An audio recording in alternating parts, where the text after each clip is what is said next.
Next on my segment, Skyping with the Stars, we have Tom Smith, a Filker. Is that the correct way to pronounce that? The correct way to pronounce it is musician, but yes.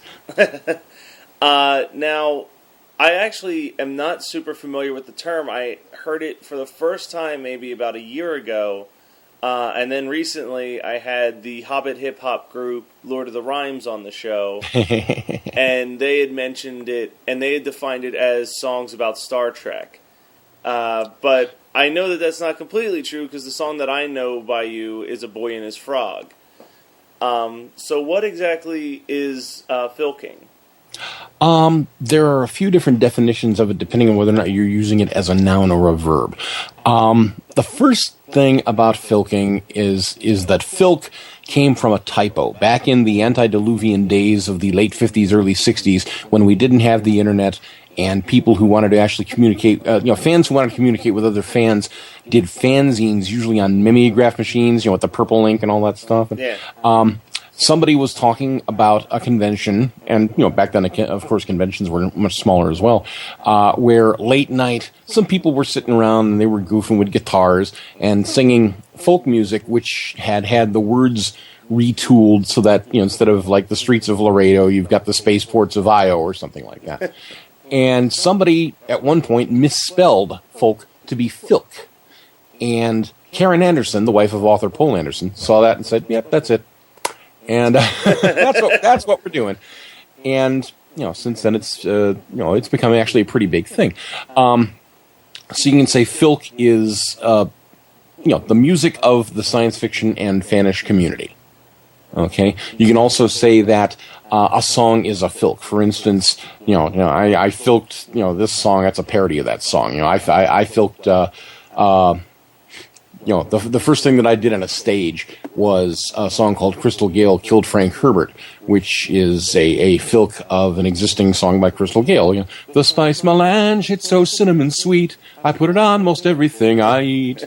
It's addictive too, and don't it make my brown eyes blue? And the absolute horror as all the Dune fans saw that line coming was addicting. So, filk is also a community. The people who do the music, and there are music fans, there are musicians. We got dozens and dozens and dozens at any given convention, and at the specialized filk conventions, we have hundreds, which is really great because, for instance, OVFF, the Ohio Valley Filk Fest, near the end of October every year in Columbus, Ohio. It's like 350 people in an extended family getting together for Thanksgiving. It really is. I mean, there's incredible music. About half the people at the con are musicians, and most of them will perform that weekend. But it's also just, hey, haven't seen you. Lots of hugs, lots of good stuff like that. And so that's more or less what filk is. Well, the song that I know of yours is a song called A Boy and His Frog, which I had first found. I had written an article almost a year ago now about the loss of Jim Henson 20 years ago and kind of looking back on that. And, I mean, every time I hear that song and every time I play it for someone, they get teary-eyed. I can't even imagine you being able to perform the song live without getting emotional reactions from people. I can't do it without tearing up myself. Yeah. I mean, to this day. And I think what's interesting is I really legitimately can't think of any other celebrity whose death still has such a strong resonance with people. Mm-hmm. I mean, I guess it's easily safe to assume you're a Henson fan. Why? Oh, maybe just a little bit. Yeah. Why do you think that is exactly? What do you think it was with Jim Henson that just made him so important to so many people for so long, for all these years later, versus any other artist? I can only speculate. I know why. I know why it is for me. Henson. I put a lot of it into the song. Henson wanted to make people happy. He wanted to make people happy in a way that had not been done before. He took a fairly staid and ordinary form of entertainment, puppetry and turned it into something that not only kids could appreciate because what they did with it was brand new with bright colors and loud noises and people being silly, but the humor was also on an adult level so the adults could say, hey, that's pretty good. I mean, one of the first Muppets that anybody saw was, I think it was on the Andy Williams show. I can't remember for sure, but Rolf the dog had a regular gig on the TV show of one of the crooners of the mid-'60s. Okay. They did stuff on The Tonight Show. They did stuff on Saturday Night Live. Kermit, made the transition from Sesame Street to The Muppet Show, and everything just got louder and weirder and funnier on The Muppet Show. Again, to this day, they do remarkable things with the Muppets, and people remember it their entire lives. I mean, my entire life has had Muppets in it. I cannot imagine a universe without the Muppets. And when you start talking about them, it's like, it would be like when Mel Blanc passed away or when Chuck Jones passed away. Okay, these were big, important names for people to know, but they didn't know them. They knew Bugs Bunny and they knew Daffy Duck, and other creators kept on doing them. The difference is Chuck and Mel were not in the foreground. Yeah. And with Jim Henson, you knew what Jim Henson looked like. You know what he talked like for real. He would go on interviews with Kermit, and they would both be interviewed. As I say on the webpage, one of my favorite stories about that, which they played right after Henson passed away, was an interview that he had done for NPR where the announcer had to apologize for the sound quality because the engineer had mic'd the frog. He made you believe that damn talking frog was real. And to this day, Kermit the Frog is real. Kermit's real. Yeah. That's all there is. You don't host Nightline without actually being real, man. Well, and I mean, I think one of the most... And he touched everybody's hearts that way. He dug into everybody's inner psyche and said, here's some fun we can share. And here we go. Yeah. One of the toughest things for me to watch, and I actually try to watch it once a year, is a bootleg I purchased of the Muppets Celebrate Jim Henson television special. Yeah. Which is just, it's so heart-wrenching, and you see how much he affected the wide scale of people, because people forget, like, they think of him as the guy with the Muppets, and they forget of all the technological advances that came from him, and all the things that, our entertainment industry would be nothing like it is today without him. Mm-hmm. And it's almost a shame, because he's only remembered for the Muppets on a vast scale, anyway. Still, that's enough. Yeah. Well, enough. You can't. It's almost impossible to meet someone who doesn't have a fond Muppet memory, be it Labyrinth or Dark Crystal or legitimately the Muppet Show or Muppet Babies. Mm-hmm.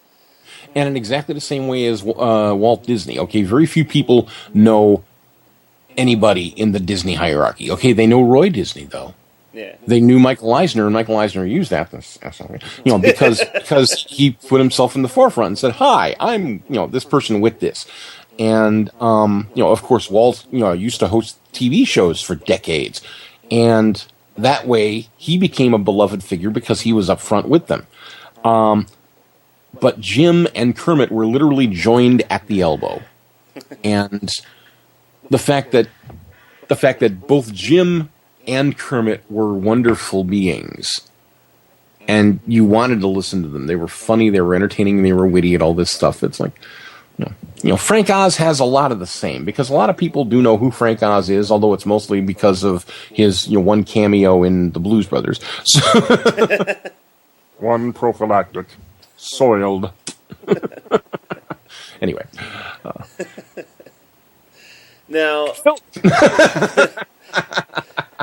And the thing is, like I said, this is where it comes back around to Felk, is that, I feel like your song, A Boy and His Frog, gives more closure than almost any other thing with that song, because Thank you. It's a friendly reminder that, like, Jim's gone, but we can still. I think the quote at the end of the Muppet Celebrate Jim Henson is like, now we've just got to be louder and crazier and have even more fun because he's not here. We need to make up for that lost piece of the puzzle. Yeah. And that song just adds so much closure because, for those of you who haven't heard the song, it's a beautiful song, but at the end, Kermit decides he's going to keep going. Like, it's on YouTube. There's a couple good videos with it. Some fan videos have been made up that I like a lot. Yeah. But the thing is, I wrote it right after he passed away, okay? He passed away on, like, the Wednesday just before MarCon, which is a big regional convention in Columbus, Ohio. And everybody was still kind of wandering around going, Jim Henson died the other day, man. Oh, man. Jim Henson freaking... And I had to do something, and I had a concert that Saturday afternoon, and that Saturday morning I sat down. There's a big set of stairs going from the second level down to the food court on the first level, and I sat there and beat on the song for like a half an hour, and I ended up going up to my hotel room and basically singing it through until I could get through it twice without breaking down into tears completely. Yeah. And then I went down to get on stage, and I broke down anyway. Yeah. I mean, is it safe to say that it's your most popular song for even people who aren't familiar? Like, even for someone like me who's never heard of Felking, I heard that song, and I had to pass it around to other people, and I imagine that it's a similar situation. Yeah, that one I would say is, if not my most popular, certainly in the top 3. Now, if someone wanted to get into more of your music, what songs would you recommend them starting with, and where can they go and hear these songs? Well, I have a website, tomsmithonline.com, and I've got 18, 19 albums for sale up there, as well as a bunch of live shows. The live shows are actually less expensive than the albums by a good deal, so it's probably best to get one of those to start off with. There's an album there which I believe is only $5 called Homecoming, MarCon 2005. It was my the first time being music guest at MarCon, and it was my 20th anniversary of going to MarCon. It's like, as I say at the beginning of the concert, when I started coming to this con, Reagan had just been reelected. Which just boggled me thinking about it. And that's got a bunch of good songs. I've got some things on YouTube. Check out things on YouTube. I wrote the official chanty for Talk Like a Pirate Day. You can find that. There's a song of mine on YouTube called I Had a Shoggoth, which I wrote as a kind of a counterpoint to all of the kids' songs. Hi, this is the kids' learning song. I got a cat and the cat pleased me, and the cat went fiddle-dee-dee, and I don't know any cat that's ever gone fiddle-dee-dee. And so I started writing, I had a Shoggoth, he pleased me, and he drove me to insanity. Shoggoth went tekalili. I had a minion, he pleased me, got victims for my laboratory. Minion went, yes, master. Shoggoth went tekalili. And onward. And that one's also a lot of fun because the 2006 Pegasus Awards are fandom's basically our Grammys. 2006 Best Performer winner Judy Miller, who does American Sign Language poetry in terp of a lot of songs, did that on stage with me, and she'd not heard the song before. So, she just does some gyrations that are amazing. You thought the Batusi was funny. But yeah, we do serious, we do funny, we do epic, we do Celtic, we do rock, we do all kinds of sprawling things. Lots of instrumentals, lots of puns, lots of old favorites. Juanita Colson, the grande dame of Filk, who's been doing this for like longer than most of us have been alive, seriously, says that Filk basically is whatever you decide to do in the Filk room.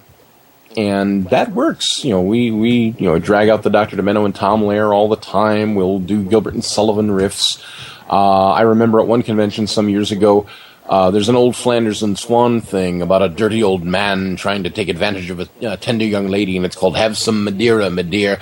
And there was basically a tag team of like 6 dirty old men and 5 young virgins, all doing in chorus and harmony, Have some Madeira, my dear. It was very silly. Well, thank you for coming by, Tom.